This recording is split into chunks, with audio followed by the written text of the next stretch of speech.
వెళ్ళండి 33 కోటి దేవతలని చెప్పారు. అమ్మ 33 కోటి అంటే మన ఒకట్లో 10 వందలు వేలు లక్ష 10 లక్షల కోట్లు కాదు. కోటి ఉత్కృష్టమైన ఉన్నతమైన శ్రేష్టమైన అనే శబ్దం వస్తుంది.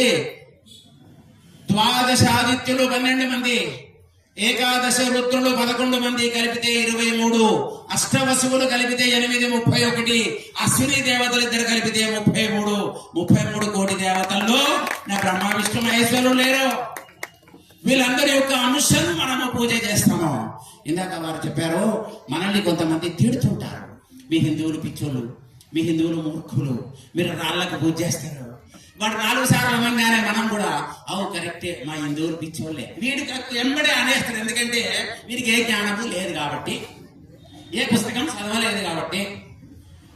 ఒరే మేము మూర్ఖులం కాదు, మేము రాళ్లకు పూజ చెయ్యము. రాళ్లకు పూజ చేసేటోళ్ళం అయితే మెట్ల మీద ఉండే ప్రతి మెట్టుకు పూజ చేయాలి కదా. మేము రాళ్లకు పూజ చెయ్యము. ఏ రాయి లోపలైతే ఆగమ శాస్త్ర ప్రకారం వేద పండితులు వచ్చి ప్రాణ ప్రతిష్ఠ చేస్తారో ఆ రాయిని మొక్కుతామురా వెధవా అని మనం చెప్పగలుగుతున్నామా? మనం చెప్తాం, వాంతో కలిసి మనం చెప్తాం. మీరు రాముడు మాంసం తిన్నాడు కదా, మీరు తిట్టి ఏంది? మా రాముడు మాంసం తిన్నాడు, అయితే మేము అయితే ఈ తెలివి ఎక్కడ పోయింది అంటున్నాను ఆయన. రాముడు రామాయణంలో స్పష్టంగా వాల్మీకి రాశాడు, ఆయన మాంసం తింటాడు. రాముడు బ్రాహ్మణ కులంలో పుట్టలేడు, రాముడు క్షత్రియుడు కాబట్టి క్షాత్ర ధర్మము ఆయనకు మాంసం తినడానికి అనుమతిస్తుంది. నేను ఫలానా, నేను తినను. ఈ తెలివి ఎక్కడ పోయింది? నేను చెప్పేది మన పుస్తకాలు మనం చదవడం లేదు. ఎంతమంది ఇళ్లలో రామాయణ పుస్తకాలు ఉన్నాయి చేయొద్దండి.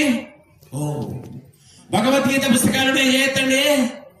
18 అధ్యాయాలు చదివినా అట్లాంటి వాళ్ళు చేయొద్దండి. అబ్బా, ప్రశ్నలన్నీ అడగకూడని ప్రశ్నలు అడుగుతున్నారు. తర్వాత కృతాయుగంలో ఒకవైపు బృహస్పతి, ఒకవైపు శుక్రాచార్యులు, వాళ్ళు ధర్మాన్ని ప్రచారం చేశారు.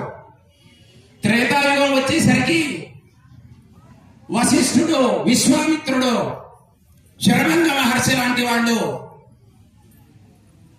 ద్వాపర యుగం వచ్చేసరికి భీష్మాచార్యులు, కృపాచార్యులు, ద్రోణాచార్యులు, వీళ్ళందరినీ మించిన గీతాచార్యుడు కృష్ణుడు, వీళ్ళు ధర్మాన్ని ఏది ధర్మము ఏది అధర్మము మహాభారతం చదువుతుంటే ప్రతి చోట ధర్మ సందేహాలే.